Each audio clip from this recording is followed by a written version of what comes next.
Aí, beleza. Início da gravação. Então tá. Irmão Davi, pode Reverendos? repetir a pergunta aí. Tá.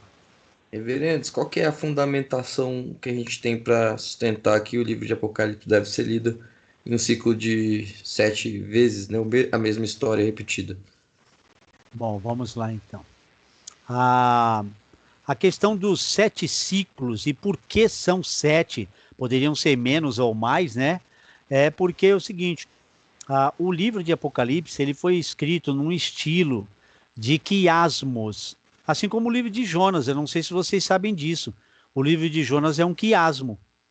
O livro de Jonas ele termina com reticências lá, no capítulo 4, não mostrando o arrependimento de Jonas, porque na verdade, quando ele termina remetendo você ao primeiro capítulo, quando Deus faz o chamado de Jonas pela primeira vez, é tipo um renovo do chamado dele, entendeu? Por isso que a Bíblia não dá um desfecho para ele, nem Atos dos Apóstolos também, né? Atos dos Apóstolos não termina com um desfecho, a igreja continua militante, levando o evangelho até o final, até a vinda do Senhor Jesus. O livro de Apocalipse, apesar de ter um desfecho, ele precisa ser, pelo menos a menor divisão, ser feita em 7 sessões, e não dizemos capítulos, porque quando a gente fala capítulo, o que que acontece com um capítulo?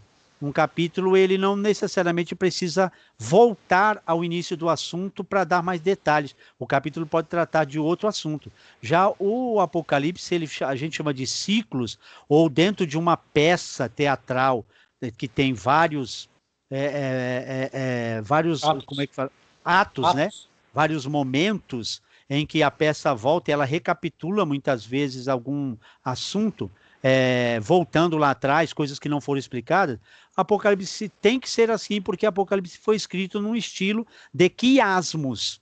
E o quiasmo tem uma função na literatura, no estilo literário, de cruzar informações, de recapitular, de trazer de volta o mesmo assunto, só que dando mais detalhes. É como o livro de Isaías, por exemplo. Vou dar um exemplo bem mais tranquilo. Aí eu digo por que 7. Oi. O senhor poderia abrir um parênteses aí e explicar o que seria o quiasmos aí? Então, o quiasmo eu falei. O quiasmo, ele é um cruzamento de palavras, é um termo poético em que você... É tipo um X. Você cruza palavras. O que que acontece? Você pode fazer ascendentemente uma fala, uma frase, e depois terminar ela voltando ao início descendentemente. Por exemplo, eu estava dormindo. Então eu acordei, levantei e comecei a ler um livro. Agora eu vou fazer a ação ao contrário, reforçando a ideia da leitura do livro e voltando ao meu local onde eu acordei. Memorização. Isso, para memorização. Então, o que que aconteceu? Eu fui lá, deixei o livro no local, eu guardei o livro, eu tinha pegado o livro para ler, agora eu guardei o livro, voltei para minha cama e dormi. Antes eu acordei, levantei, saí da cama e peguei o livro para ler. Agora eu parei de ler o livro, guardei no local, voltei para minha cama, mesmo local. E agora, em vez de levantar, tá fazendo um barulho aí, pastor. Não sei se é no seu microfone. Talvez é porque eu estou mexendo muito aqui. Tá. Vamos ver se melhora agora. Tá melhor? Pentecostal. Tá. Tô muito mexendo a cabeça, né? É o costume de você mexe assim, ó, essa questão do diálogo, que começa a mexer a cabeça também. Eu também faço isso. Então, quiasmo é isso. É você fazer repetições propositadamente para que a lição seja assimilada, tá? É como se fosse quase um amém, amém, em verdade, em verdade. Mas só que vai ser 7 vezes. Por que 7 vezes? É proposital isso. Porque o 7 tem um significado de complemento, plenitude, desfecho, acabamento, quando você termina tudo. Está terminado, está acabado. Então, a 7ª vez que você vai dar o mesmo relato em Apocalipse, remonta, significa, te remete à situação de que a história teve um início, mas ela teve um fim, ela se completou. Então, é proposital. Só que o livro de Apocalipse, Davi, ele não tem só essa divisão proposital de 7 sessões menores. Ele também tem mais 2 divisões possíveis e também mais 4 divisões possíveis, 3 divisões possíveis dentro desses aí, que são 7 menores, 2 maiores ou 4 maiores. Como é que se faz isso? eu posso dividir o capítulo 1, o Apocalipse do capítulo 1 ao 11, pegar o 12 intermediando até o 22. Tá? Por que é feita essa divisão? Porque até o capítulo 1, do capítulo 1 ao 11, nós vemos a visão da igreja sendo perseguida dentro do âmbito humano. Só que no capítulo 12 a gente vai ver uma mudança do aspecto da visão agora, que é vista de cima. Nós vamos ver os seres espirituais que usam esses seres humanos, que são, aí vai falar do dragão. Começa a mudar agora a visão, o aspecto, o modo de falar. Você vai ver agora os inimigos espirituais invisíveis. E as quatro divisões, que é a terceira divisão possível. É quando você divide o capítulo 1 ao 11, você divide no meio também, até o 6. E do 6 vai até o 11. E depois do 12 até, eu não me lembro agora se vai até o 17, até o 18, depois até o 22. 4 divisões, 4 seções, né? Dentro dessas divisões. Você divide no meio a primeira divisão do 1 ao 11, mas no meio de novo a divisão do 12 ao 22.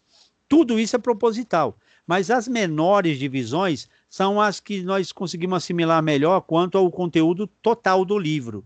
Já as outras divisões, elas fazem essa divisão só quanto ao aspecto, âmbito dos seres humanos visíveis e da perseguição que passa a ser vista do ângulo dos seres espirituais invisíveis, só. Mas as 7 divisões, elas perfazem a capitulação mesmo do próprio livro, que começa do 1 ao 3 e recomeça do 4 ao 6, tá? Para poder falar o mesmo relato que está sendo visto do capítulo 1 ao 3, agora do capítulo 4 ao 6, de forma mais abrangente. Por exemplo, você vai ver Jesus aparecendo no capítulo 1, 2 e 3 com características. Por exemplo, ele como sumo sacerdote, ele aparece na visão como ancião de cabelos brancos, com o pé sacalado, refinado no fogo, com uma espada aguda que sai, né, da boca dele, e no capítulo 3 você vê ela começando o desdobramento dentro de cada carta de cada igreja, né? Os aspectos que ele citou, que João viu no capítulo 1, se desdobram no capítulo 3, no 2 e no 3, nas cartas das igrejas. Porém, no capítulo 4, você percebe a mudança. João, ele não está tendo uma visão que fala de um assunto diferente. Ele está tendo a mesma visão, só que agora do ângulo do céu. Ele agora está vendo o mesmo Jesus, sumo sacerdote, advogado, intercessor, mediador, nos céus.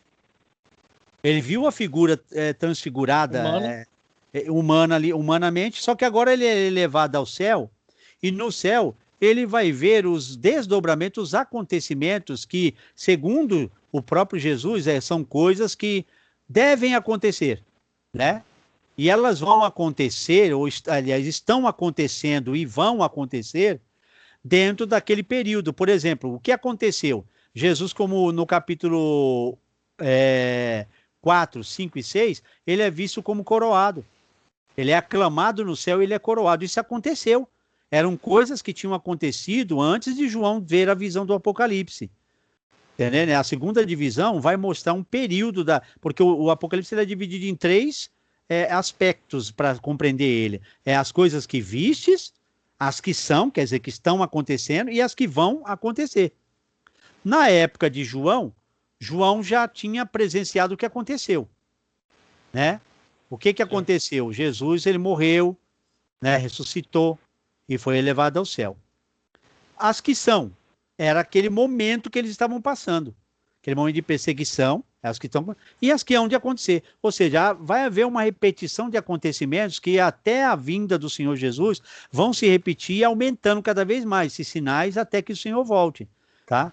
Então, por isso que essa recapitulação dentro do Apocalipse é proposital, para que a gente entenda que o número 7, as 7 vezes que é repetido o assunto e que toma mais luz, vai tomando mais corpo, você comece a entender o desfecho da história totalmente, como ela vai se dar, como é que ela pode ser compreendida. Deu para explicar um pouquinho mais, ô Davi? Tá ótimo, entendido. Amém. Posso fazer uma pergunta também? Quiser perguntar, pode perguntar, professor também. Professor Valdir também. O senhor falou aí a respeito das repetições, das divisões e do número 7. Uhum. A gente vê que dentro de algumas linhas, né, por exemplo, no dispensacionalismo, eu não vi em detalhes. Por exemplo, a gente tem lá em Apocalipse 7 trombetas, 7 taças. Isso. E 7 ais. 7 ais, né? Mas e 7 pragas. 7 pragas também. São 7 anjos, 7 trombetas, 7 pragas, 7 ais, 7 então, taças. Assim, se a gente começar a olhar tudo isso de maneira linear, a gente vai chegar ao entendimento de que não são 7 pragas, são 21. Isso. Se for ver se for fazer essa contagem linear, é isso mesmo. Porque assim, se você pegar esses 7 anos de grande tribulação, na verdade 3 anos e meio, não dá nem para colocar essas 21 pragas no meio. Não tem como. Né? Porque são 7 trombetas, são 7 taças, né? E eu não me lembro agora a outra simbologia. Essas formas de se apresentar as pragas aí são também dentro da visão do paralelismo progressivo também, né, pastor Eurico? Isso. São as mesmas pragas, os mesmos ais aí, mas cada um vai ganhando uma dimensão maior aí dentro que você subdivide, né? Você subdivide, pode ver que primeiro você vai ver aberto o primeiro selo, são 7 selos. Isso. Só que esses 7 selos do mesmo livro, quando o primeiro é aberto, você vai ver que vem o primeiro cavaleiro, vem os 4. Mas o primeiro cavaleiro, que é o cavaleiro do cavalo branco, que até o século XVIII, ainda, e maciçamente, plenamente, todos concordavam que era Jesus. Inclusive em Daniel 9, versículo 24 diante, todos concordavam que o príncipe era Jesus. Só do século XIX, só do século XIX diante passa a se interpretar que é o anticristo. Tá? Mas ali a descrição é clara, que é Jesus que vem dando a paz através do reino, através do evangelho, ele desencadeando a paz entre Deus e os homens e ele sendo coroado. Está falando de Jesus ali, não é o anticristo que está sendo coroado ali. E quem abre o selo é o próprio Jesus, que tem autoridade e está reinando. É ele mesmo que abre o selo, o primeiro selo. Aí, com o primeiro selo, você vai ver que também se abre o quê? Se desdobra o quê? O primeiro ai. Mas esse ai só pode acontecer se tiver a praga. E a praga só pode ser derramada se tiver a taça. E a taça só pode ser derramada se o anjo derramar. E o anjo só pode derramar se a primeira trombeta for tocada. São assuntos que são simultâneos. Eles são simultâneos. É um acontecendo após o outro, mas no mesmo momento. Um anjo toca a trombeta, é derramada já a taça na primeira trombeta, a primeira taça, a praga que está dentro dela cai, o ai é produzido por causa da praga, então não tem como você desassociar a primeira trombeta do primeiro ai. Todos eles estão juntos. Agora, vamos combinar uma coisa, né, pastor Eurico? Esse estilo literário aí, que é a apocalíptica judaica, é bem complexo, hein? É complexo, mas tem os códigos, né? Eu fui falar em código, assim, hoje, num grupo aí, o irmão falou código da Bíblia. Da 20? Eu falei, não é o código da Bíblia do Dr. Eliyahu, não, e do cara que escreveu o livro em 2 volumes, Código da Bíblia, não. Falando nada de entender a Bíblia dentro de um código, de um mapeamento de computador, não. Eu tô falando códigos porque existiam, tipo, quando o cristão se identificava com o outro, ele percebia que um era cristão, sentava do lado dele, ele desenhava no chão uma parte do peixe. Aí o outro, se ele fosse cristão, ele entendia e desenhava a outra. Entendendo? Aí os dois se entendiam como cristãos para não serem mortos, né? Para não serem descobertos. É um código. Esse estilo literário, então, dentro da comunidade judaica, eles entendiam muito bem. Eles não tinham dificuldade quanto a... Os símbolos pertencem não só ao Apocalipse. O problema somos nós interpretando. Nós, então, com o tempo, 2000 anos nos afastamos. De diferença. Isso. E aquilo que o professor sempre fala, óculos ocidentais, né? Nós estamos olhando para um texto da cultura judaica, da profecia hebraica, né? Vamos dizer assim, da profecia hebraica, com óculos ocidentais, gregos, né? Modernos, querendo fazer uma leitura dos dias de hoje. E aí eu acho que está a grande complexidade, a grande problemática, eu acho, na hora de se interpretar o livro do Apocalipse. A gente faz isso com família. A gente faz isso com família, o conceito modernos, né? Hierárquico, né? Conceito hierárquico de família, não era o conceito oriental. O conceito da trindade também, a gente faz hierarquia com a trindade. A gente consegue trazer para o lado do Ocidente essa questão de Pai, Filho e Espírito Santo, como se um fosse menor que o outro. E aí nós temos o problema dentro da trindade com aquela questão da filioque, quanto à questão da submissão eterna do filho, por causa de trazer esses conceitos ocidentais. É muito interessante. Né? A subordinação, subordinação, nacionalismo. Subordinacionismo, isso. Isso. Sim. Entendi. Existe até um amigo nosso que ia entrar na live, acabou não entrando, falou que era bom para ele no sábado, acabou, que eu fiz no sábado só por causa dele. No final, perdi o Fernando, que queria participar, e ele não entrou, que é o Fredson. O Davi conhece o Fredson. Eu lembro dele do grupo. Eu lembro do grupo. Gente boa. Polêmico, mas gente boa. Mas é gente boa. O Fredson é meu amigão, ele. Posso não concordar com ele muita coisa. Inclusive, dentro da Apocalíptica, ele entende que o livro de Enoque é inspirado e que estava dentro da Bíblia e que os anjos tiveram relações com as mulheres lá. E eu não entendo assim. Eu não entendo que anjos... para fazer aquilo que o Daniel Mastral... Inclusive, vou dar uma informação para você. Daniel Mastral tinha perdido o filho, agora perdeu a esposa também. Morreu também. Né, então, o Daniel Mastral fala de uma relação sexual de anjos através dos súcubos e do íncubos, que são humanos. Em primeiro, o demônio, o macho, primeiro o homem tem relação com um demônio. Aí coloca o sêmen num demônio feminino, que está em forma de fêmea. Aí depois essa fêmea se transforma num macho, entendendo? Um anjo macho que está inoculado nele o sêmen do homem, do humano, e vai numa mulher de verdade e tem relação com ela. Ele introduz a semente ali. Isso é o que Daniel Mastral entende de Gênesis 6. Eu falei, mas isso não é o que Gênesis 6 diz. Se for anjo, é anjo, mesmo que teve relação direta.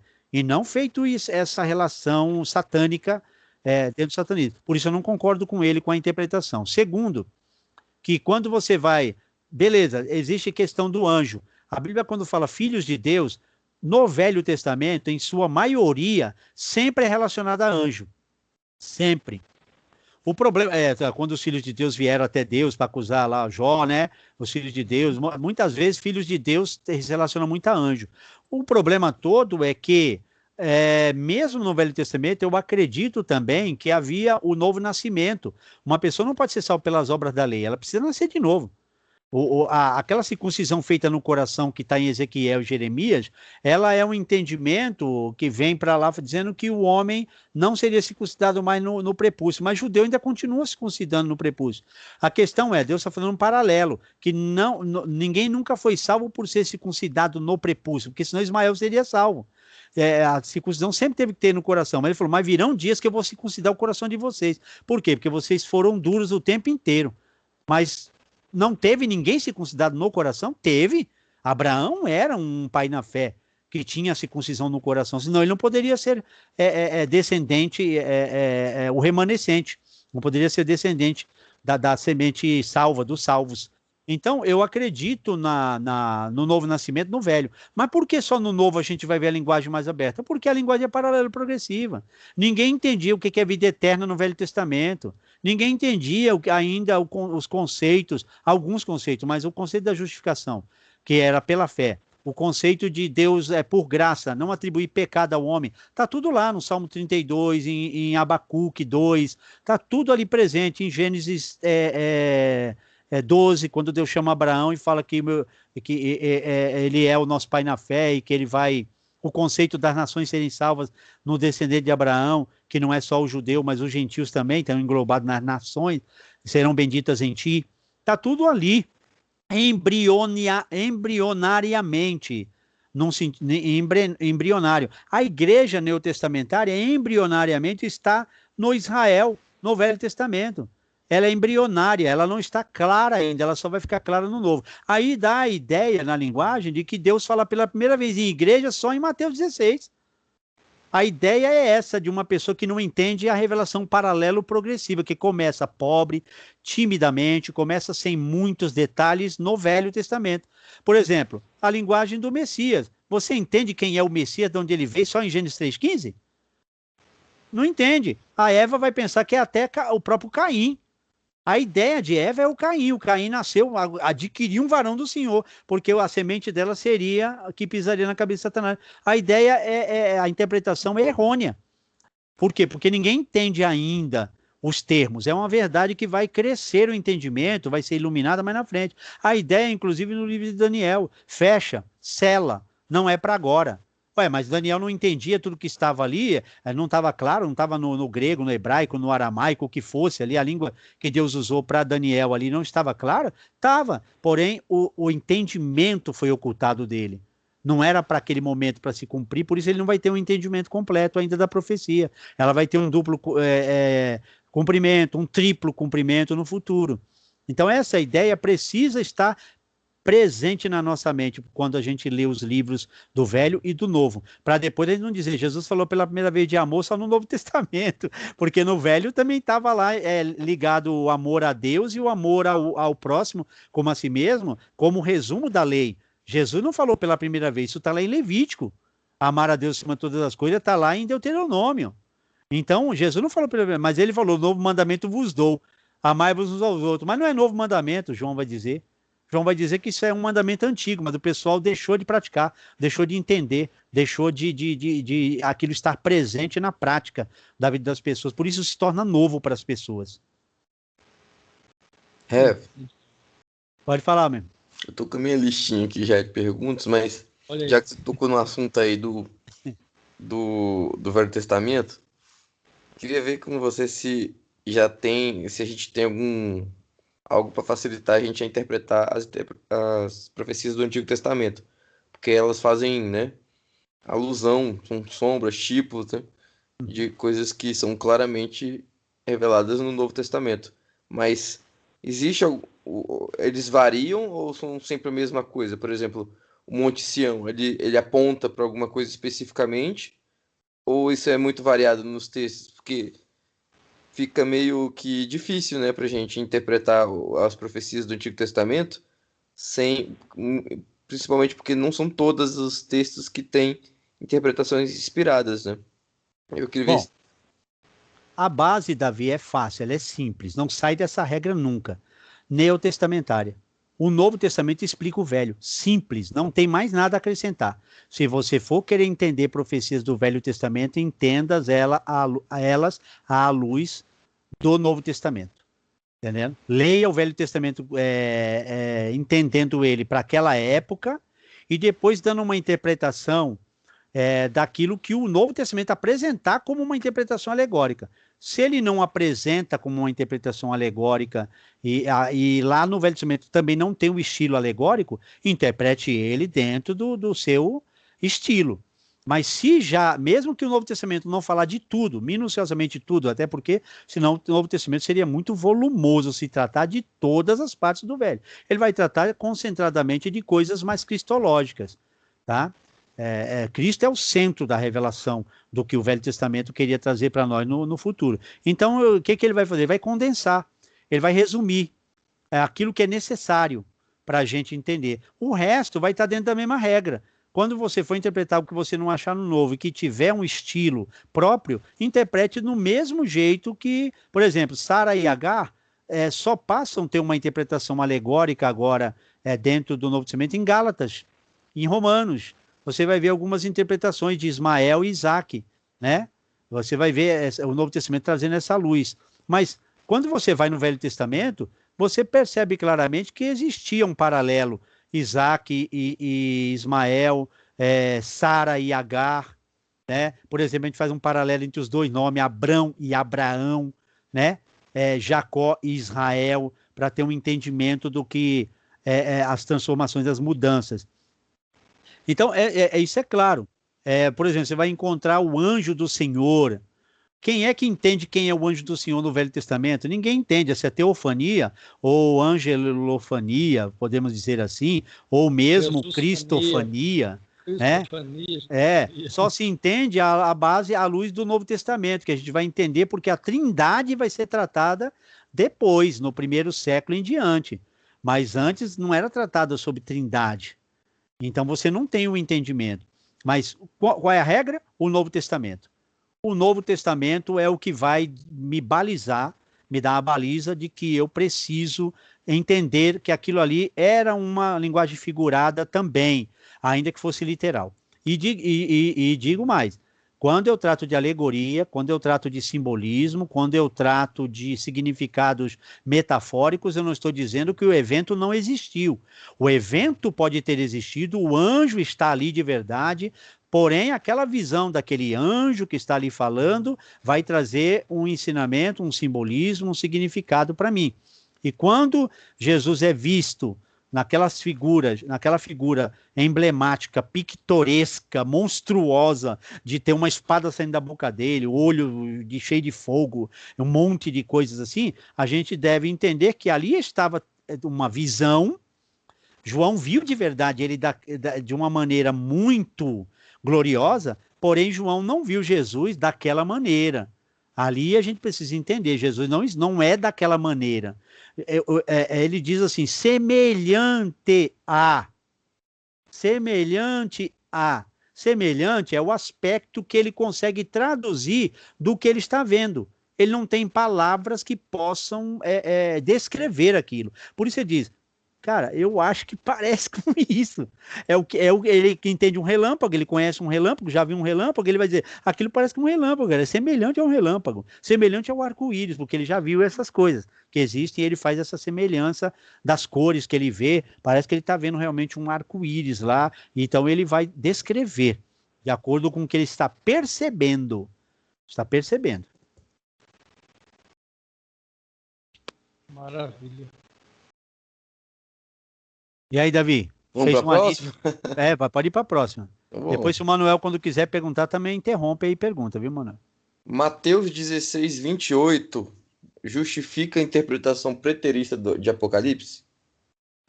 Professor Valdir, apesar que eu estou com ela aqui, deixa eu abrir. Mateus 16, 28, né? Você quer ler para a gente, enquanto a gente vai abrindo aqui, a gente ganha tempo. Leio, está aqui aberto comigo já. Pode ler.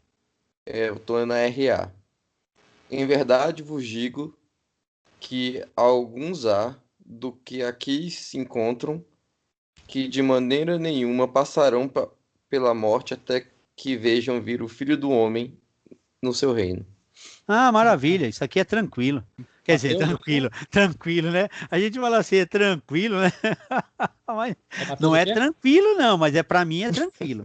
É o versículo 28, 16, 28. Com toda certeza vos afirmo que alguns dos que aqui se encontram não experimentarão a morte até que vejam o Filho do Homem vindo em seu reino.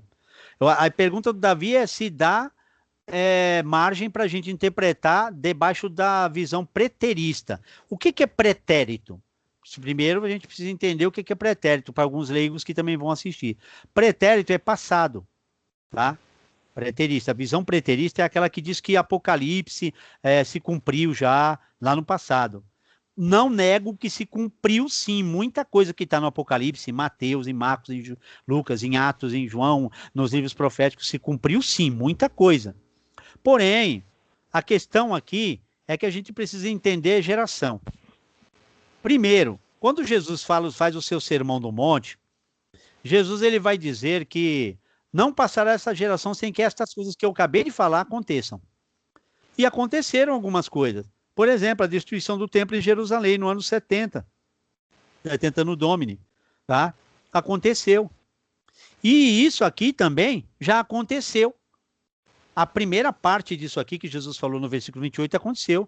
Os discípulos viram Jesus no seu reino. Como é que eles viram ele no seu reino? Primeiro, o próprio João vai ver em Apocalipse Jesus no seu reino. Ele reinando, o Estevão vai ver Jesus em pé no seu reino, num trono de glória. Tá? Os próprios discípulos viram Jesus glorificado, já, quando vem, ele diz, me dado todo o poder no céu e na terra. Ali ele já está no seu reino, ele está reinando.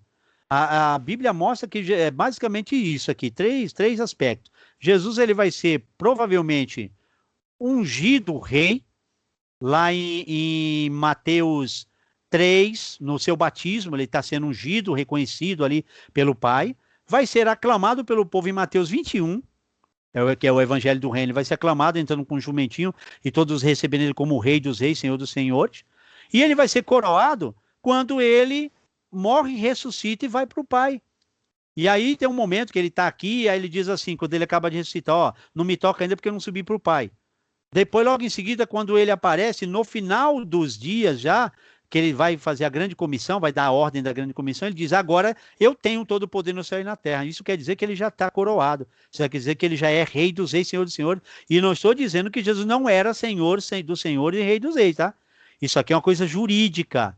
É um reconhecimento aqui na terra legal, quando ele destrona Satanás como o príncipe das trevas, que tinha autoridade para acusar os servos de Deus de dia e de noite no céu. Eles tinham autoridade legal como promotor, e ele também tinha autoridade para enganar as nações, porque ele reinava através da morte e do pecado sobre as nações. Jesus venceu a morte, o pecado, e então, judicialmente, Jesus agora tem autoridade para julgar as nações. Ele é o rei agora, quem reina com vara de ferro. Se você for ver lá no Salmo 2, versículo 1, tem um decreto. O Senhor fala, tu és meu filho, hoje te gerei. Ora, Jesus não era o filho de Deus? Claro que já era, mas agora ele é o filho de Deus por geração, porque agora ele juridicamente, legalmente, ganhou o direito de reconhecimento nas nações de que ele é o filho de Deus, de que ele é o rei dos reis, de que ele é o Senhor dos senhores. Tá? O reino messiânico foi instaurado na sua inauguração. Jesus está reinando. E quando ele diz que dá poder, lá em Salmo 2 ainda, para a igreja, para os que reinam, ele vai reger com vara de ferro. E em Apocalipse 2, diz que a essa igreja que obedecer ele e tal, também vai ter o direito de reger as nações com vara de ferro. É tipo uma cajadada que mata dois coelhos de uma vez. Ele está falando de um aspecto preterista, no passado aconteceu, porque ele deu autoridade para a igreja levar o evangelho a todas as nações e regê-las com vara de ferro, como também nos céus, o Senhor, no final de tudo, vai julgar as nações. Aí é a parte final do cumprimento duplo desse ensinamento, dessa profecia, tá? Vai julgar com vara de ferro, mas já está julgando com vara de ferro. As duas testemunhas que já estão pregando o evangelho, a igreja de Cristo na sua totalidade, pregando o evangelho, ela já está fazendo julgamentos, já está fazendo juízos. A gente vai ver várias vezes, tanto na história como também na Bíblia, Deus julgando o povo desde o Velho Testamento até o Novo, quando não reconhecem o Evangelho, a pregação do Evangelho, o Senhor fazendo julgamentos. Mas no Novo Testamento, mais precisamente, a gente percebe Deus fazendo julgamentos em Roma, né? Que para os cristãos daquela época é Babilônia, né? Para eles, a Babilônia, daquela época, é Roma. E a Roma e Babilônia para nós hoje é qualquer sistema hoje que leva a mesma ideologia de Roma, que é contra Deus, né? Que é um sistema... Sistema anti-reino, né? Isso. Anticristão, que persegue os ensinamentos, que perverte o ensinamento e que almeja retirar Deus do trono, né? Pastor Eurico, o senhor falou aí sobre as duas testemunhas, né? A gente sabe que dentro do dispensacionalismo, eu já ouvi esse tipo de ensinamento, acho que o senhor também já ouviu, a respeito das duas testemunhas.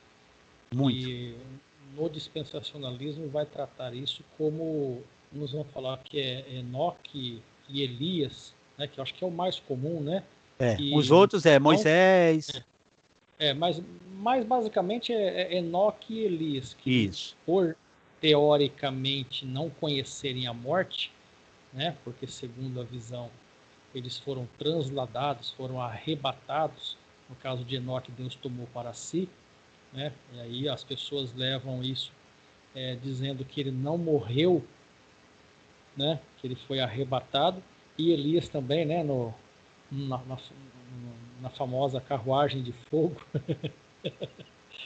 Então eu já vi diversos ensinamentos assim, de que lá nos 7 anos de grande tribulação virão duas testemunhas e vai pregar o evangelho do reino, né? e depois elas serão mortas e serão cortadas em pedaços, espalhadas por toda a nação, né, para servir de exemplo. Por favor, nos lance luz aí sobre esse assunto aí. Rapaz, essas duas testemunhas são bem emblemáticas, mas dá para a gente dar uma palhinha, assim, apesar porque delas... O senhor falou um pouquinho das testemunhas aí, né? O senhor falou aí. Requer um pouco de tempo para você dar uma minúcia, mas dá para a gente dar um resumo dentro do seguinte. Uma panorâmica aí. O problema todo com as interpretações, começando com Elias, Enoque, até Moisés também, tá? Que não descartam também, é que, primeiro, a Bíblia em nenhum momento diz que quando Enoque e Elias, que são levados, terão que voltar para morrer. Em nenhum momento. Porque a Bíblia fala que no arrebatamento, aí eu descarto, no arrebatamento terão pessoas vivas. Então elas vão precisar morrer? Não, claro que não. Então não há necessidade dessas testemunhas aparentes terem que voltar para morrer. Já começa por aí. A morte. Tem que enfrentar a morte. Também não fala também que eles não morreram. E a Bíblia também não fala isso. Aí entra a questão do se Enoque é tirado daí, Elias ainda não é tirado porque nós temos sinais parecidos com o de Elias no Apocalipse e também de Moisés, né? A Bíblia fala que esses sinais que eles podem fazer, uns deles são fazer descer fogo do céu, tá? Fazer chover. E tanto Elias como Moisés, o fogo está presente, né? Nas questões de juízo, tanto Elias quando desceu nos 450 e os 400, e os outros 400, o de Azerá e o de 450 para o fel de Baal e 400 de Azerá, a Deus Azerá, né? Astarote.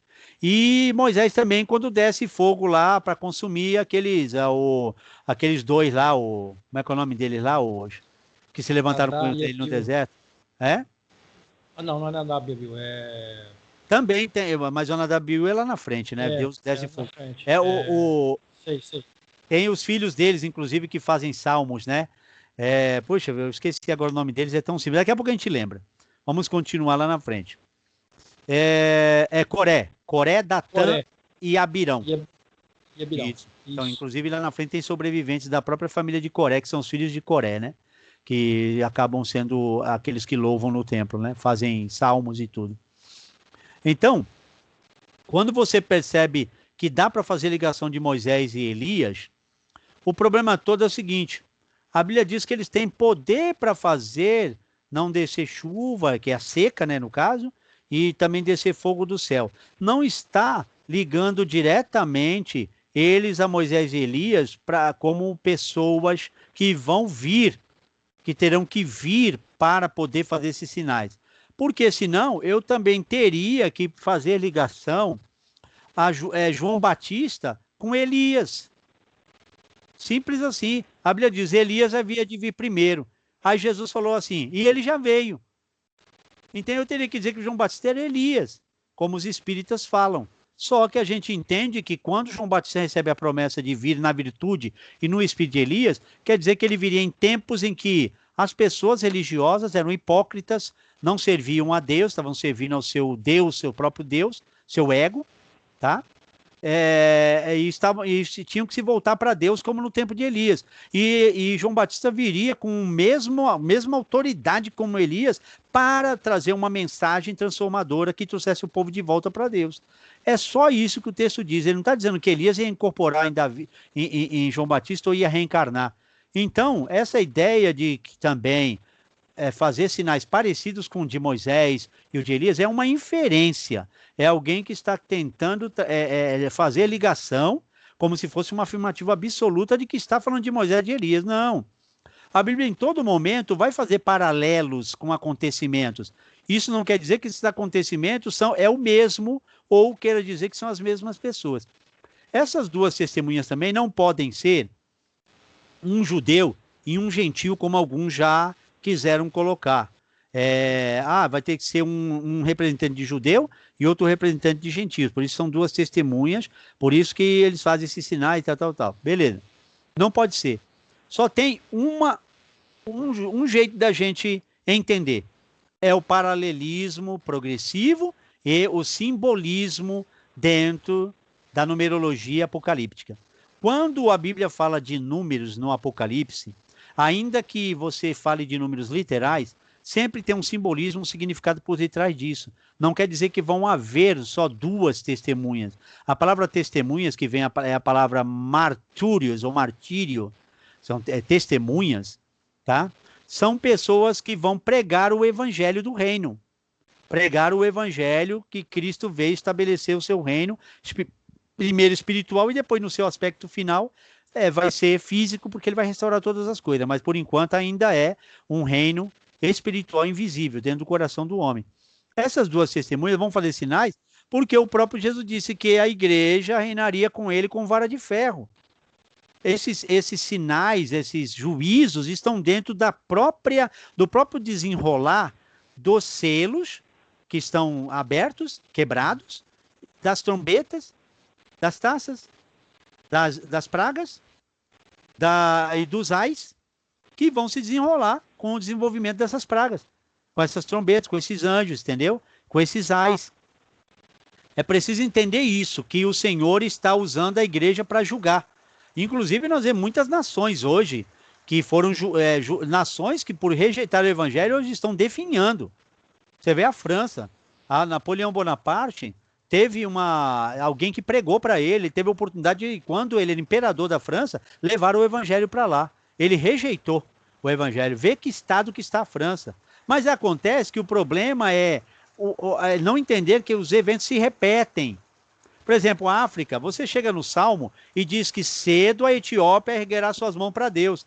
Aí o pessoal traz como se fosse uma profecia que só vai se cumprir agora, que a África vai se render para Deus. O problema todo é que a gente tem um paralelo. A África, muitos países da África, do continente africano, estão se rendendo a Deus, e outros ao muçulmanismo, ao islamismo.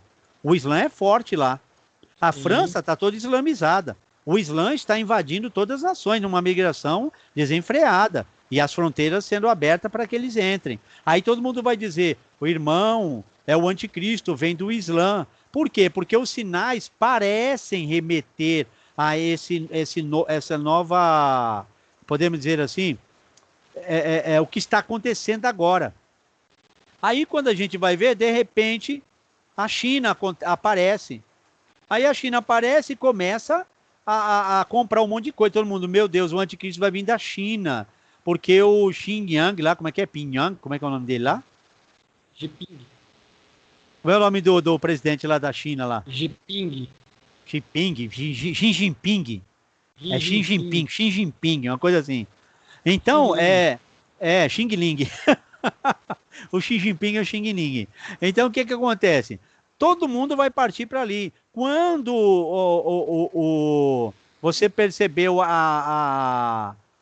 o Trump ascendendo ao poder, todo mundo, meu Deus, a profecia tal e tal, os incas, os maias e tal, o Trump se elegendo dá número tal, pega uma numerologia e quer associar literalmente a um homem, a duas pessoas, a três pessoas. Não é assim que funciona a numerologia bíblica apocalíptica. Ela é simbólica. Quando a gente... Agora eu termino. Isso, até Gorbachev, que ele tinha desenhado o mundo aqui na testa dele. Alguém perguntou para ele, vem cá, você... Aqui? Hoje no futuro eu terei o mundo aqui. Ele está aqui, mas um dia vai estar aqui na minha mão e tal. Beleza, aí o Gorbachev morreu. Cadê? Ele não era o anticristo. Então, essa ideia de número na Bíblia, o 2 ali de duas testemunhas, é claro, é nítido. Se os números são simbólicos no Apocalipse, é sinal que Deus está falando da igreja, que é simbolizada por judeus e gentios que pregam o evangelho, ou Velho e Novo Testamento que faz uma mensagem só, que o evangelho é de Gênesis e Apocalipse, o evangelho. Por quê? Porque quando eu vejo esse número de 2, eu vou perceber de novo dividido em 2, 24 anciãos. E até os dispensacionalistas acreditam que 24 anciãos perfazem a totalidade da igreja, que está lá representada por 12 tribos, não literalmente que sejam as pessoas exatas, porque depois entrou os filhos de José, tá? Gerson e o outro lá, qual é o outro filho de Gerson? De José, entrou duas tribos lá de José, Efraim e Gerson. Eles entraram depois, já daria 14 tribos. Então, o número tem que ser simbólico. quando se mostra 24 anciãos, se você percebe que tem 12 tribos e 12 apóstolos, porque na Nova Jerusalém está o nome no fundamento das 12 tribos e nas portas os 12 apóstolos. Isso quer dizer que o fundamento começa no Velho Testamento, a fundamentação da palavra, da mensagem, começa no Velho Testamento através do Israel do Antigo Testamento, ou da igreja veterotestamentária. No Novo Testamento, a porta de entrada que é aberta é o ensinamento do Novo Testamento, através de Cristo, que é pregado pelos 12 apóstolos, que é a mensagem total da igreja neotestamentária, que inclui judeus e gentios de novo. No Velho Testamento, o pessoal pensa que era só judeu. Não, a maioria era judeu. Mas nós temos que ver que haviam gentios também que inseriam o corpo judaico da época, como a Ruth, a Moabita, é muito claro, né? Qual é aquela outra lá? É Ruth, e tem a prostituta Raabe.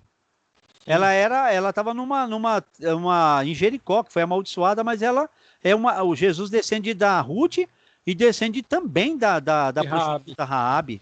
Então, os gentios estavam presentes. Só que agora no Novo é mais gentios do que judeus, mas tem judeus e gentios do mesmo jeito. Só que a mensagem completa das duas testemunhas tem que ser o Velho e o Novo Testamento, porque o Novo Testamento, ele é como alguém que o sábio, como diz Jesus, é aquele que tira do velho baú tesouros novos. Então você nunca pode tirar o Novo Testamento desconexo de alguma coisa, ele precisa estar conectado ao Velho, porque os apóstolos e o próprio Apocalipse só traz uma mensagem, a do Velho Testamento sendo interpretado no Novo. Entendeu? A mensagem é veterotestamentária, mas ela está sendo interpretada no Novo. João é o livro que mais traz conexão com o Velho Testamento, mesmo sem citar qualquer passagem. Ele cita Gênesis, Êxodo, Levítico, Número, Deuteronômio, os livros histórico, profético, poético. Ele cita Zacarias, cita Isaías, sem falar que está citando. É o que mais cita o Velho Testamento. Então a gente percebe que a linguagem é veterotestamentária dentro de um contexto neotestamentário. Então as duas testemunhas são judeus e gentios, que é a igreja na sua totalidade, dividida em dois, 24 anciãos, 12 e 12, tá? 144 mil são as duas testemunhas também. Lembra que eu falei que a linguagem, e o Davi fez a pergunta no início, que por que o Apocalipse é dividido em 7 sessões? É por causa disso. Quando a Bíblia fala 12 mil de cada tribo, dando 144 mil, sabe o que é aquilo ali? Aquilo ali é 12 vezes 12 mil, que dá 144 mil. É o número 12 presente dentro dos 24 anciãos, que é o número 12 dividido, e as duas testemunhas divididas de novo em dois grupos. Entendeu? Que tem que ser entendido que o Senhor está falando das mesmas pessoas. Aí você vai falar assim, não, mas a Bíblia fala 144 mil, e depois, no capítulo 7 de Apocalipse, ainda fala de uma multidão a qual não se pode contar. O que eu tenho que entender é o seguinte, que ali ele está falando, não literalmente de 12 tribos de Israel, mas ele está falando do número total da igreja que perfaz judeus e gentios, no mesmo capítulo 7. É proposital isso, para você dividir gentios de judeus. Mas não quer dizer que judeus e gentios estão separados. Apesar de serem povos distintos, na igreja eles se formaram um só povo, que é a igreja.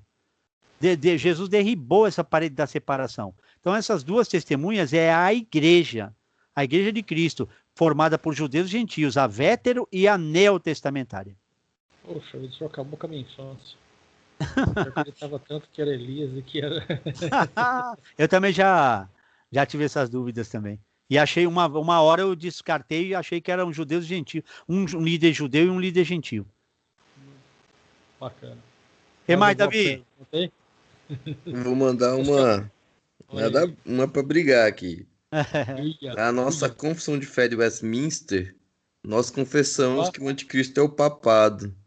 Aí eu queria ver com relação à interpretação do Senhor de 2 Tessalonicenses capítulo 2, se esse seria um texto prova, né, quando ele fala do homem da iniquidade, filho da perdição, considerando aqui que o santuário de Deus é a igreja, né? Se o Senhor concorda que esse texto aqui seria um dos textos que apontariam para o papado como o anticristo. Irmão Davi, essa questão aí. Eu já outro dia até ouvi, acho que um podcast do Bibotalk a respeito dessa questão, né, da nossa Sagrada Confissão de Fé de Westminster, né? Apesar que eu tenho duas, né? Tem a Confissão de Fé de Westminster e a Confissão de Fé da Assembleia de Deus. Então tem que seguir duas. Aí ficou difícil, viu? E a confissão fala, né, que o Papa é, né, o papado, né, o Papa é o anticristo. E você vai ver na história, né, do próprio cristianismo romano aí, alguns papas que foram assim, né, o anticristo, né? Aí você pega, por exemplo, o Chiquinho agora, né? Não dá para falar que o cara é anticristo. Ele é tão ruim de serviço que nem para anticristo ele serve. Não convence ninguém. Não convence ninguém. O camarada é ruim de teologia, ele é ruim de exegese, ele não consegue enganar ninguém, né? Bom, para começar, a Argentina é difícil de enganar mesmo. Aí você pega, por exemplo, um cara que eu admiro como teólogo, por exemplo, o Bento XVI, né? O Roland Ratzinger, né? Isso. Rapaz, o camarada é considerado, né? Alguns falam que ele é um dos maiores teólogos do mundo vivo. Joseph Ratzinger. Joseph Ratzinger, né? Os 3 livros dele sobre Jesus de Nazaré, que ele escreve de cristologia, eu não sei se vocês já leram, se você já teve oportunidade de ler, eu li um. É um tratado teológico assim, excepcional. Tanto é que ele tem um livro dele agora, não me lembro agora, é um livro mais recente, em que ele bate na pós-modernidade, ele bate no mundanismo na igreja. Então, assim, né, tratar um camarada desse como olha aí, não, a minha tá aqui, ó. Aqui, ó. É louco. Esses crentes têm que orar para nos libertar do café. Da cafeína. Então, assim, só nesses 2 papas que eu citei aí, já caiu por terra, né? Porque o Bento XVI engana muito bem, né? É um bom anticristo, porque o que ele escreve sobre Cristo é um negócio, é um primor teológico, assim, que a gente é difícil encontrar até no meio nosso protestante, digamos assim. O Chiquinho, já falei, é ruim demais de Bíblia, é ruim de teologia, ele é ruim de tudo, né? Eu uso falar que ele é o garoto propaganda da ICAR. Ainda né? bem que ele acertou agora, né? Foi contra o Biden, porque o Biden é a favor do aborto, né? Isso, porque tem hora que, assim, eu acho que ele sofre uma pressão política lá dentro, porque tem muitos conservadores dentro do catolicismo ainda, e os caras vão chegar para ele, você vai lá, você vai falar contra essa pauta aí, porque a gente não vai te apoiar você não, você vai ficar sozinho nesse barco aí. Agora, a resposta do pastor Eurico aí sobre o gente, anticristo essa aí é tão fácil que eu vou deixar pro Valdir Manente, meu discípulo, falar. Eu já falei a minha parte. Vamos lá, gente. É o seguinte, o Papa é o anticristo, mas o Papa não é o anticristo. É um dos. É um dos. Porque o sistema religioso não compreende só Roma ocidental. O sistema compreende tudo que se levanta contra Deus. A ideologia marxista é um tipo de anticristo. Nazismo, fascismo é um tipo de anticristo. O anticristo está dentro de um totalitarismo, seja de que ismo ele vier. Tanto que a marca da besta, o 666, uma trilogia do número 6, que é o número do homem, número imperfeito, que aí vem o dragão, que é a antiga serpente, a besta e o falso profeta. É uma trilogia satânica, tá? Que domina através do número 10, né? A besta que está sentada sobre 7 montes, mas porém ela tem 7 cabeças e 10 coroas. É engraçado, né? Só tem 7 cabeças, mas tem 10 coroas. 10 diadema, né? Os países da Europa, irmão. O mercado como europeu. Você esqueceu. Eu ouço isso desde a época do Imalgo, rapaz. Um Imalgo da chamada da meia-noite. Quando eu era novo, convertido em 86. Pra você ter uma ideia. Eu acreditei nisso num dia, meu Deus. Aí o euro ia ser maior do que a moeda do dólar e tal. E os 10 países iam se unir. Até hoje eu estou esperando 10 países se concretizarem aí. Tudo bem. Isso aqui é mais real do que isso. É verdade, é superou o Apocalipse. A gente vê o próprio continente em forma de dragão, né? A boca, a boca engolindo Israel e tal. A Península Itálica, Roma, é um pé. Então a gente faz toda essa geografia e a gente acaba dando essa criatividade à nossa imaginação. Forma um Megazord escatológico. O problema todo é que para os cristãos da época, antes do Papa, os imperadores já eram anticristos para eles. Nero? Não precisa ir até o Papa. Então, o João Calvino vai entender que o Papa é o anticristo porque ele também faz parte do sistema. É normal a gente entender isso. Entendeu? A questão é, o Papa é o último anticristo? Não. Pode ser, pode não ser, mas porque nós temos duas figuras aí. Na época, o papado tomava conta dos dois, do Estado, dominava os príncipes, que se libertaram depois na Reforma, quando fizeram aquela carta que a gente chama de a Carta da Cidade de Espira, Carta de Espira, aonde os príncipes não se manifestaram teologicamente, mas se manifestaram como Estado, dizendo que todo ser tem direito a escolher a sua religião, liberdade de culto, liberdade de religião, tal, não impostas pela Igreja Católica Romana. Essa Carta de Espira foi para trazer esse ecumenismo, essa liberdade, do civil, Estado, para que as pessoas não viessem a estar presas ao Estado de Roma, como uma verdadeira religião saindo de Roma. E aí eles quebram essa hegemonia ali onde imperava os papas. O problema todo é que quando eu limito o anticristo a Roma, eu deixo de tratar da manifestação do anticristo em outros locais onde Roma não impera. A Roma, pelo menos, essa Roma que está aí hoje, a Igreja Católica, o papado. E tiro de cena o Estado, que na época não tinha papa, antes mesmo do próprio Constantino apoiar o concílio, né? O poder romano hoje é bem menor. É bem menor. No ano 476 caiu Roma Ocidental. A Roma Oriental ainda continua, ainda através do Constantino, né? Que deu até o nome àquela cidade de Bizâncio de Constantinopla. Por isso que hoje nós temos obras bizantinas. É por causa da cidade de Bizâncio, aonde passou a se chamar Constantinopla, em honra ao imperador Constantino. Que eles dizem, alguns dizem, inclusive adventistas do sétimo dia, que esse Constantino foi que colocou o dia de domingo e mudou a lei e não sei o quê. E começa com esses parafernália toda com o concílio de Nicéia. Porém, o concílio de Nicéia nunca tratou do Constantino que ele nunca teve. O concílio de Nicéia nunca tratou do dia do domingo como teológico. O Constantino fez um edito para fazer um feriado apenas, observando que agradaria os cristãos da época. Só isso. Ele não mudou nada. Entendendo? E agradou gregos e troianos, porque ele gostava também do culto, né, do solstício. Ele falou, se os cristãos guardam sol da justiça, ele que fez para agradar, mas os cristãos não passaram a honrar o sol, eles agradavam o sol da justiça, de Malaquias 4:2, que é Jesus, o Senhor, o verdadeiro sol da justiça. Senão a gente vai ter que pegar os dias também e aplicar que Monday, Tuesday, Thursday, Wednesday, Sunday, tudo são dias que, por causa do nome, eu estou agradando a cada astro do planeta. Marte, Isso, por causa do nome. E não é bem assim. Esses nomes que são dados nomes também pagãos para quem?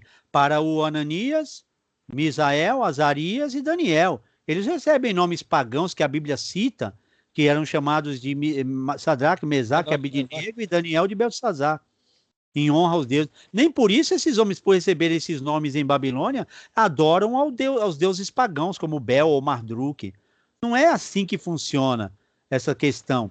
E o anticristo é o Papa, sim, ele também está incluído dentro do sistema do anticristo. Mas agora, finalizando a resposta, quando você vê o 666 dado ou na mão direita ou na testa, isso não são marcas visíveis, físicas.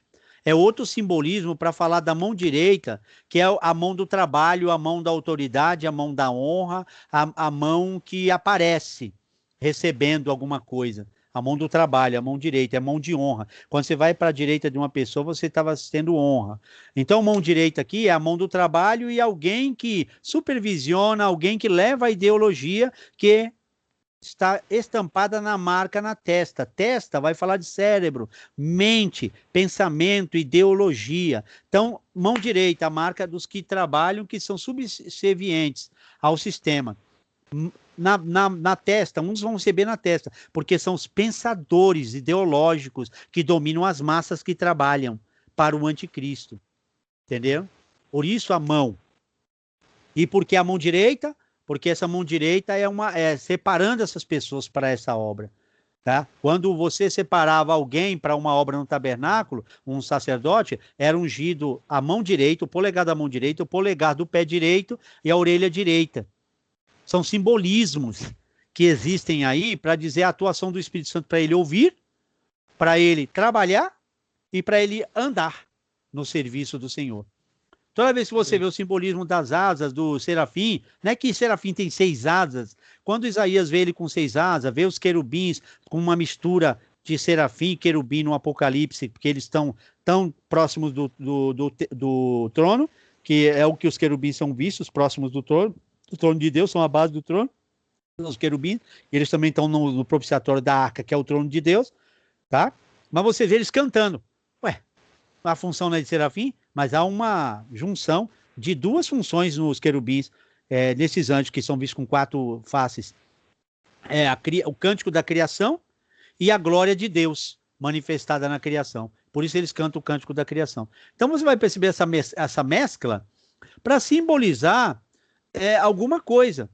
Então, toda vez que você vê essa junção, essas asas, não sei o quê, tem um simbolismo por detrás. Não quer dizer que o Senhor fez os anjos monstruosos, cheio de asas, né? Cheio de olho, querubim cheio de olho, um monte de olho, e fica igual um monstro lá cheio de olho. Algo bizarro. Não, quando fala cheio de olho, quando o cordeiro tem 7 olhos, está falando da onisciência dele, de Cristo. Quando ele tem 7 chifres, esse cordeiro, está falando do todo poder, ele é todo poderoso. Chifre é poder na Bíblia. E sem 7 é porque é plenitude de poder, é todo poderoso. E porque ele está em pé? Está falando da onipresença dele, ele está em pé e todo mundo consegue ver. Onipresença. Não quer dizer quando ele está em pé porque ele se levantou do trono só fisicamente, tem um simbolismo por trás disso. Consegui falar alguma coisa, Davi, sobre isso?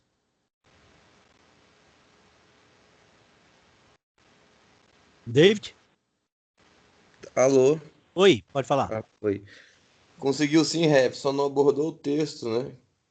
O texto qual era? 2 Tessalonicenses, desculpe. Porque 2 Tessalonicenses 2, vamos lá. Eu já estava com ele aberto aqui já.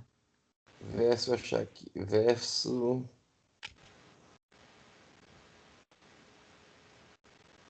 Estava aberto aqui, eu tirei. Eu estou com ele aberto aqui. Isso aqui, quando fala do anticristo e o retorno de Jesus, né? Tem várias passagens. Do verso 3 em diante, ó. Ninguém de nenhum modo vos engane, porque isto não acontecerá sem que primeiro venha a apostasia e seja revelado o homem da iniquidade, o filho da perdição, o qual se opõe e se levanta contra tudo que se chama Deus. Isso. Ou é objeto de culto, a ponto de sentar-se no santuário de Deus, ostentando-se como se fosse o próprio Deus. Aqui, o argumento exegético que eu ouvia, né? Porque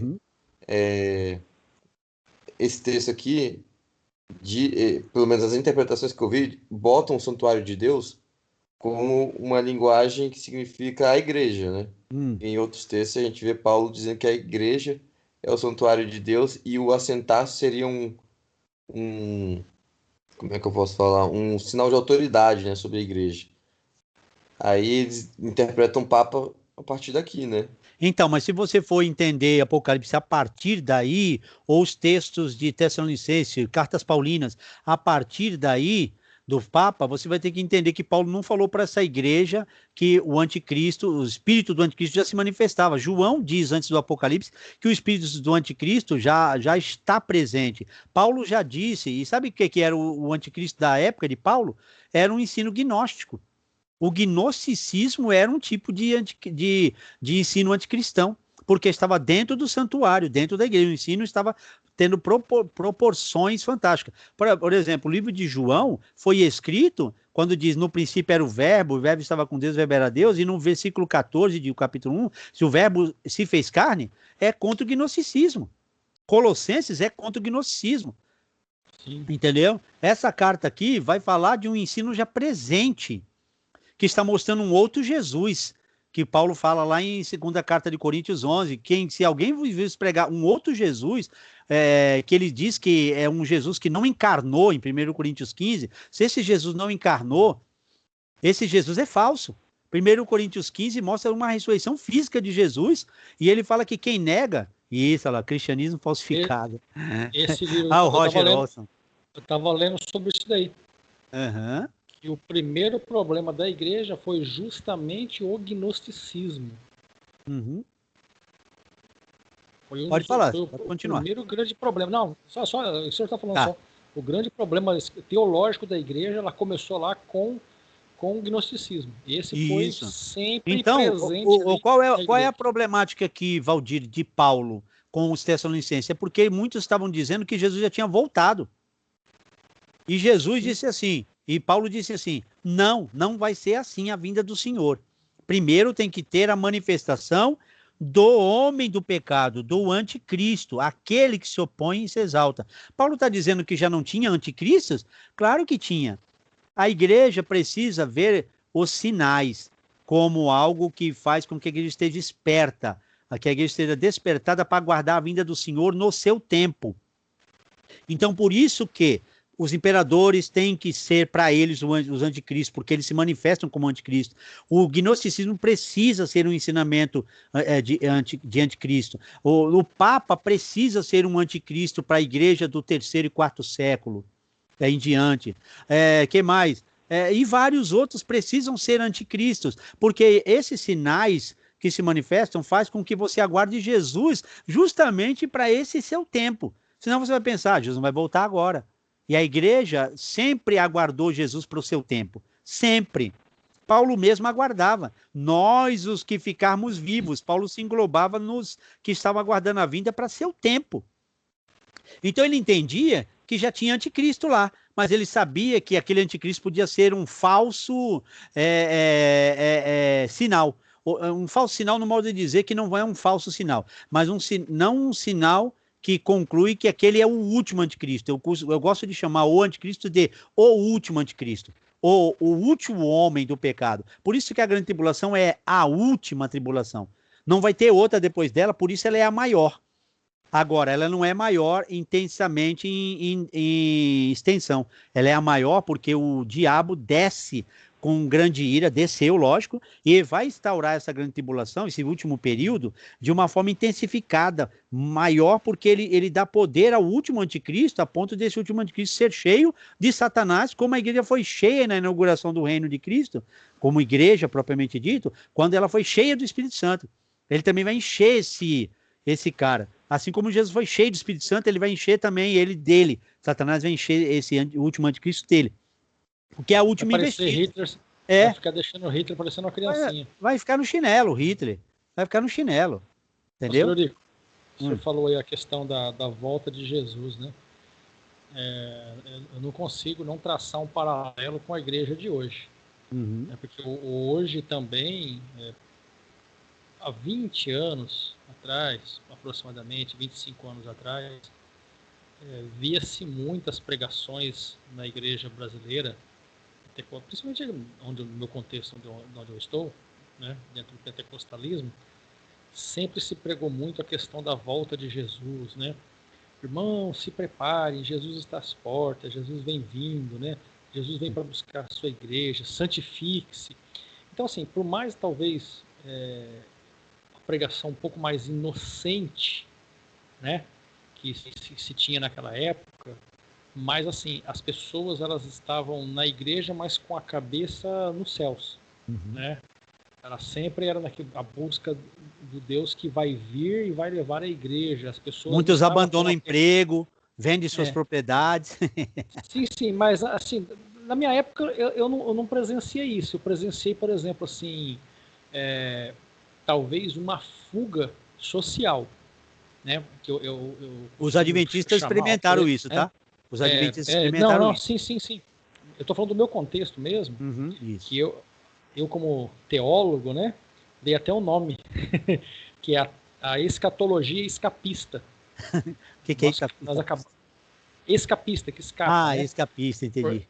Escapista que eu falo é assim, porque nós começamos a criar um tipo de escatologia dentro do meio onde eu estou, do tipo, olha, eu não preciso de ser um crente melhor, eu não preciso melhorar a sociedade que está à minha volta, porque isso eu vi muito acontecer. Por quê? Irmão, Jesus vai voltar amanhã. O mundo jaz do maligno. Vou colocar Então, nós deixamos muitas das vezes de sermos o sal da terra e a luz do mundo, muitas das vezes por conta desse tipo de pregação de que, olha, você não precisa ser um representante de Jesus na terra, porque Jesus vai voltar a qualquer momento, a gente vai embora daqui. Ok, beleza. Só que, por exemplo, hoje nós estamos experimentando o outro lado, né, o outro extremo, que hoje você já não vê mais pregações do tipo, igreja, se prepara porque o noivo está às portas. Você não ouve mais esse tipo de pregação. Em muitas igrejas, hoje não. a teologia, no próprio meio que eu estou. Eu estou falando do meio meu, que isso era quase que culto a culto, era pregado, era massivo, era cantado, era massivo, era jogral. Profecias, é isso que eu estou voltando, isso. né? Aqueles jograis, né, das 5 virgens, das 10 virgens, 5 loucas, 5 prudentes. Isso daí, eu cresci no meio pentecostal com isso sendo martelado dia a dia. Hoje, dentro do meio onde eu estou, por causa da teologia da prosperidade, por causa da teologia agora do coaching, né? A teologia da prosperidade ela tem vários pilares, mas um dos pilares centrais é: para que você vai esperar o porvir se você pode viver o céu aqui agora? Se você é filho de Abraão, uma inversão, então clame pelos seus direitos e você vai viver o céu aqui. Então hoje, é semelhante a isso que o senhor leu aí, né? Em Tessalonicenses disse aí que já existia uma confusão sobre a volta de Jesus. Hoje, no nosso meio, eu falo da Igreja Evangélica Brasileira hoje, também nós estamos vivendo um momento semelhante ao que eles viviam lá, porque hoje, se nós vivemos um momento no passado em que se pregava demais a volta de Jesus e nós deixamos de viver como igreja nessa sociedade, nós deixamos de ser sal da terra e luz do mundo, porque aqui o mundo jaz do maligno, não preciso fazer nada. Hoje nós invertemos os papéis, totalmente. Nós estamos no outro lado da moeda, o outro oposto. Olha, volta de Jesus, não, nem me fala de volta de Jesus, não, deixa, eu nem quero que Jesus volte agora, porque eu quero comer o melhor dessa terra, né?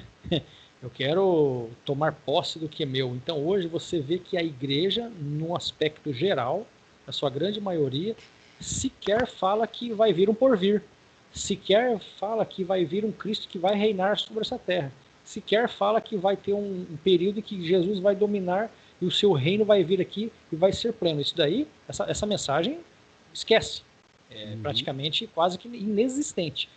Então, nós estamos vivendo também um problema, acho que semelhante que a igreja estava passando naquela época. Que hoje nós também não pregamos a volta de Jesus, não pregamos o reino de Deus, né? Vamos viver agora aqui o melhor dessa terra agora. É outro lado também, outro extremo também. E se eu te falar que isso é escatológico e aconteceu com a primeira vinda de Jesus? A primeira vinda de Jesus não era guardada pela maioria mais, e também o Senhor fala através de Pedro, que muitos escarnecerão. Ah, ele disse que ia voltar e não voltou até agora. É tipo aquela teologia, sobe calvo, né? Você é mentiroso, rapaz. Elias foi arrebatado coisa nenhuma. E quando eles zombaram de Eliseu, sobe calvo, era uma zombaria teológica, falando que vai lá procurar o teu mestre lá, porque ele subiu, foi coisa nenhuma, você é um mentiroso. Falando que ele subiu, que ele foi arrebatado, que ele não sei o que lá, não sei o que lá. Então, eu lembro de episódios assim, que eu não vou citar a igreja, você vai reconhecer automaticamente. Certo. É que Hidekazu Takayama na pregação, Amós 4, versículo 12, portanto, porque assim te faria, ó Israel, prepara-te para encontrar com o teu Deus. É engraçado que o dispensacionalismo acredita que Deus tem promessas geopolíticas para Israel, mas quando se trata de querer pregar algumas coisas, pega Amós 4,12, que é para Israel, e traz para a igreja. Tudo bem, vamos lá, é uma confusão danada. Mas ele pegou isso para a igreja. E falou, porque se farei Israel, prepara-te para encontrar com Deus. Ou a igreja é o Israel de Deus, que perfaz Velho e Novo Testamento, igreja do Velho e igreja do Novo, e é mais claramente revelada no Novo, ou há uma distinção entre Israel e igreja. Entendeu? Decidam, desculpem o meu, tá? A minha constipação nesse ponto aí. Mas tudo bem. Aí Takatsu Takayama prega e diz que um pastor foi orar por uma criança. E orou, e aquela criança no colo da mãe, ele falou, Senhor, faz dessa criança um missionário. Disse que Deus tomou a boca da criança e falou, não dará tempo, que eu voltarei antes que ela se torne missionária. Bom, já passou, já acho que quase 40 anos isso aí já. Já ouvi muito essa lenda. Já tem uns 30 e poucos anos, Valdir. E esse menino, se não morreu, já é missionário ou não foi, porque, mas beleza, se essa criança não morreu. Aí tá bom. Aí teve uma, lembra da década da colheita? Você vai lembrar? 1990 a 2000? Lógico, década de 90. Década da colheita, 90 a 2000. Eram as revistas da escola dominical, eram relacionadas à última colheita. 10 anos só faltavam, de 90 a 2000. Sim. Jesus não voltou. Você lembra quando o camarada vai começar a pregar a palavra de Deus, vai dizer assim, olha, irmão, o calendário Inca, o calendário não sei o que lá, 2000 ou 2000 e pouco, Nostradamus, começaram a usar esses calendários também para explicar. Você lembra do bug do milênio, que eles falaram que os computadores iam zerar e perder toda a informação em 2000 também? Uhum. Tudo isso era relacionado à vinda de Jesus. Jesus não voltou. Quer dizer agora que eu vou escarnecer, que eu não vou aguardar a vinda de Jesus? Não. Quer dizer que eu preciso olhar para os sinais com um olhar atento de sinais. Não que os sinais sejam os últimos, mas que eles se repetem todas as vezes para me deixar atento que Jesus pode voltar a qualquer momento. É só para isso.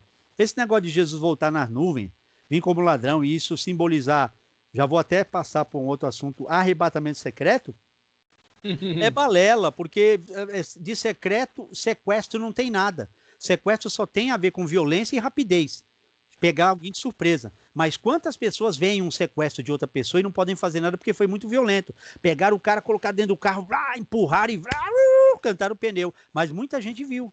Minha irmã foi sequestrada e muita gente viu. Inclusive mandaram todo mundo descer do micro-ônibus, que ela era motorista, e sequestraram ela. Meu padrasto teve que pagar 5 mil, foi 6 mil na época, para libertar, deixar ela dentro de uma mata e tudo lá foi um sofrimento danado. Mas libertaram ela, soltaram numa pista lá. O que acontece? Vir com as nuvens, é só você fazer o quiasmo. Vou falar agora o quiasmo, agora vocês vão entender o que é quiasmo. Jesus, quando ascendeu ao céu, na sua subida, quando ele despede dos discípulos em Atos capítulo 1, o que ele faz? Ele se oculta com as nuvens, nas nuvens, ele ultrapassa as nuvens e fica oculto, não é? Quando ele vier com as nuvens, o que quer dizer isso? Ele está oculto e vai se revelar, ele traspassa as nuvens. É só isso, é a autoridade, é de onde ele vem. Não quer dizer que ele vai ser invisível na sua vinda. Quer dizer que ele virá do céu, com as nuvens do céu. E que ele vai estar oculto e vai se revelar. É uma epifania, é uma aparição, uma manifestação. Quando se fala que ele vem como ladrão, o ladrão nem sempre é oculto. O ladrão, ele aparece de repente, e a Bíblia diz que ele vai vir em tempos, ele vem no escuro. Quando Jesus vem num tempo de trevas, que é simbolizada pelo dilúvio também, não está falando de invisibilidade, está falando de elemento surpresa, que vem e leva todos, arrasta todo mundo. O ladrão, quando vem, ele aparece, e aí rende todo mundo. Isso não quer dizer que ele é invisível, quer dizer que ele apareceu de supetão. Ele apareceu sem avisar o dia, a data que ele vinha. É isso só. O pessoal tende a querer dar datas e dizer, não, ele vai vir invisivelmente, não é uma vinda propriamente dita, porque quando ele vier vai ser visivelmente, mas agora ele só arrebata a igreja. O problema todo é quando eu pego aquela Mateus ou Lucas que fala dos que ficam e os que sobem, baseado no e o Senhor virá, e como o dilúvio veio e levou a todos e não perceberam, assim será a vida do Senhor. Ora, peraí. Se eu pegar a palavra levar como arrebatamento, Então, é os que foram levados, preservados. E os deixados são os que ficaram para trás, não é isso? Só que os deixados para trás não é igual àqueles deixados para trás dessa série Deixados para Trás. Segundo a Bíblia, os deixados para trás são os que são deixados para destruição. Vamos inverter? Levados, arrebatados, deixados para trás. Vamos inverter levados pelo dilúvio. Se o contexto levados for pelo dilúvio, então são levados todos. Só vai sobrar quem? Só os deixados, que serão os preservados, ao contrário. Entendeu? Eu fiz um trocadilho para você entender que o texto não é claro, mas ele é lógico. Se levados são levados e são arrebatados, os que são deixados não vão sobrar, não vai ter oportunidade, porque são deixados para trás, justamente para a destruição. Já que o senhor deixou a bola pingando aí em cima da linha, aos 48 do segundo tempo, eu vou chutar para dentro e fazer um gol, então. Vai. Então não vai ter arrebatamento secreto, então? Não. Arrebatamento secreto nunca existiu na teologia bíblica. A Bíblia fala de uma vinda só. Isso aí surgiu no século XIX. E para confirmar o gol aí, já que a bola está pingando, vamos pro VAR agora aí e vamos fazer mais uma confirmação. Né? A igreja, então, não vai ser arrebatada antes da grande tribulação? Opa, agora você tocou no Tilips tribulação. Pra gente fechar, porque nós já estamos com 1h e 19 minutos de gravação. Opa. Que a gente está aqui conversando, já está quase 2 horas. 1h e 52, 2 horas já. Isso. Então vamos lá. Então vamos encerrar, mas vai ficar com aquele vontade demais, porque, rapaz, eu gostei muito dessa live. Vai deixar essas duas questões, a igreja sobre o arrebatamento secreto e sobre a volta de Jesus. É antes da grande tribulação? É depois da grande tribulação? É durante? Bom, se você for olhar esse negócio de ressurreição... Vai existir um arrebatamento? Segundo alguns, os dispensacionalistas falam de umas 4 ressurreições ou mais. Só que a Bíblia só fala de 2 ressurreições, a dos santos e a dos ímpios só. O que diz Daniel, capítulo 12. Uns ressuscitarão para a vida eterna, outros para a vergonha eterna. Só tem 2 ressurreições, tá? Não tem 4 nem 5 no meio, não. Agora, o problema todo é não entender a dicotomia entre grande tribulação. Eu faço essa separação aí, mas não separação, é o desenvolvimento. Até chegar a uma outra fase da grande tribulação, que é o tempo da ira futura. Esse é que é o problema. A ira futura, ela compreende o finalzinho da grande tribulação, porque a grande tribulação toda, ela compreende a ira futura, mas ela se desenvolve para a ira futura só no finalzinho, porque no começo é a perseguição dos seres humanos e dos seres divinos caídos contra a igreja. Mas depois, as pragas que vão se intensificando da 4ª em diante, me parecem ser mais simultâneas e mais rápidas, fazendo aquele controle do tempo ser... Como é que fala? Não esticar mais o tempo, mas contrair ele, diminuir o tempo da grande tribulação, que já começa com a ira futura. A ira futura é o modus operandi ao inverso. Agora a perseguição muda de lado. Acontece quando o anticristo começa a matar as 2 testemunhas, ou matar a igreja. Aqueles 3 dias e meio que aquelas 2 testemunhas ficam na praça, aquilo é simbólico. 3 dias e meio, justamente, parece que faz uma junção dos 3 anos e meio de grande tribulação que o dispensacionalismo prega, que é literal. Só que para nós, os 3 últimos anos e meio da última semana, para nós já começou no milênio, que é o tempo mais comprido, que são os 3 anos e meio para nós, ou os 42 meses, ou os tempos e metade de um tempo, para nós é o período maior, que é o milênio. Quando é que ele começa a terminar esse milênio terreno? Quando os 3 dias e meio, que é a segunda parte, a metade da semana, que é encurtada, por isso que é 3 dias e meio, que as 2 testemunhas começam a morrer. Quer dizer, o anticristo começa a vencer a igreja completamente. E olha que já no tempo de João já aconteceu isso, tá? O evento se repete. Só que agora, nesse evento de Apocalipse, parece que é o último, que antes da vinda de Jesus vai ser assim também. A igreja será vencida aparentemente, não vai haver um florescimento do evangelho não, tá? Como dizia o pós-milenismo.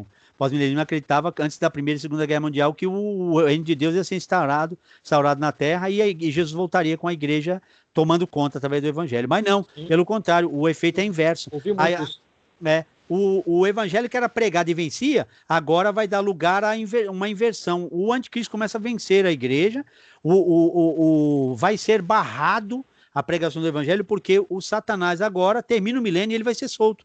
Solto é desimpedido. Ele vem com todo o poder e enche o anticristo. Por isso ele pode vencer a igreja aparentemente, matando fisicamente, não espiritualmente, fisicamente as testemunhas.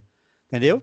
E aí é esse momento que a porta da graça está fechando, para a igreja ser arrebatada. A igreja vai ser tirada momentos antes de todas as outras pragas caírem sem misericórdia, porque elas vão destruir esse mundo, como diz Pedro. O Senhor volta simultaneamente derramando já as 3 pragas finais. Isso é um colóquio meu aqui, tá? Uma colocação minha também, porque a gente não tem uma data exata. Mas é mais ou menos isso. As 3 pragas, da quarta em diante, parece que o Senhor, a Bíblia diz que Deus derrama o vinho sem mistura. É o vinho puro. Ele está derramando agora as últimas pragas, aonde já não é mais proibido tocar no azeite, não é mais proibido tocar no vinho, não é mais proibido tocar em nada. Vai ter as 4 últimas pragas, elas vão ser determinantes para destruir tudo. Parece-me que está tendo um cataclisma aí, parece-me que está tendo uma guerra nuclear, alguma coisa que vai destruir a velha criação. Então, por isso Jesus está voltando e ele já está arrebatando a igreja para que a igreja não seja destruída fisicamente junto com os ímpios que vão ser destruídos, que vão morrer. Porque senão a gente vai ter que pregar várias ressurreições, várias mortes da humanidade toda hora. Se não houver essa repetição de Apocalipse 7, que a gente crê, que a gente consegue dividir, toda hora, umas 3, 4 vezes a humanidade morre totalmente e depois volta. Não há nexo, não há sentido Deus matar todo mundo, depois está todo mundo, os mesmos ímpios que morreram, voltar de novo para a Terra. Então, o único jeito é recapitular. É o único jeito de interpretar o Apocalipse como recapitulação. A mesma humanidade que morreu ali, ela está de volta porque Deus voltou, o assunto voltou a tratar de novo daqueles que estavam vivos, mas com outro ângulo, com outro aspecto, para que a gente entenda o que aconteceu ainda naquele tempo. E aí sim, Jesus voltando, a igreja é arrebatada, mas não sobra ninguém aqui da igreja. A porta da graça se fechou, o anticristo conseguiu ser cheio de Satanás, e o império do anticristo vai começar a matar as testemunhas, e esses 3 dias e meios aí, quer dizer que esse finalzinho encurtado, ele consegue vencer a igreja, aparentemente, porém ele não está vencendo. Quem está vencendo são os santos, porque a Bíblia diz, não amar a sua vida, guardar o testemunho da palavra de Deus, e do sangue de Jesus, né? E não amaram suas vidas até a morte. Isso é uma vitória. Eles o venceram pelo seu testemunho, diz a Bíblia, e pelo sangue. Entendendo? Pelo martírio. Entendi. Então, é Cristo já voltando, são coisas muito simultâneas. Por isso que esse negócio de julgamento, primeiro Deus vai julgar o diabo, depois a besta, depois o falso profeta. O problema é que tudo é visto individualmente, mas o julgamento é total. É que ele está dando uma ordem hierárquica. Quem é o primeiro a ser julgado? Começa da terra. O anticristo e o falso profeta. Depois o causador, uma ordem inversa, tá? O causador é julgado por último, que é o último, o julgamento mais... A ira de Deus se concentra mais no dragão. Por isso que o relato trata dele depois. Mas, na verdade, os 3 estão sendo julgados simultaneamente. O Senhor está julgando todos ali. É o julgamento final. Julga-se anjos e humanos que pecaram contra ele. Só que a Bíblia vai relatar minuciosamente, individualizando cada julgamento. É por isso que as pessoas não entendem Apocalipse, quando elas querem desossar, destroçar, dividir os acontecimentos em partes, deixando o Apocalipse como se fosse uma peça de várias peças, em vez de ser uma peça teatral só dividida, né, em atos, que é a mesma história sendo contada várias vezes. Maravilha. Pastor Eurico, 1h26, já quase 1h30 de gravação aí do nosso e por que eu tenho a sensação de que eu desenvolvi mais o assunto melhor nessa live? Foi a primeira que eu desenvolvi melhor sem estar preso a muitas coisas. Hoje nós fizemos uma pauta, né? Fomos conversando, fomos batendo um papo aí. O irmão Manuel saiu já do bate-papo. Saiu. Foi o Davi ficou? Tá aí, Davi, né, Davi? Tá aí, Davi? Tô na área. Beleza. Davi vai ter que ficar para outra hora agora. Nós podemos fazer na sexta-feira que vem, para melhorar mais e aumentar mais a nossa discussão aí, mas eu sei que vai ficar muita coisa para precisar responder para você, mas nós temos que parar, né? Já são 00:12. Fazer o agradecimento final aqui. Tá. E aí depois eu vou parar a gravação e a gente depois faz mais algumas considerações aí. Eu quero agradecer ao Davi, ao nosso irmão professor Valdir. É Valdir Manente Guimarães, é isso?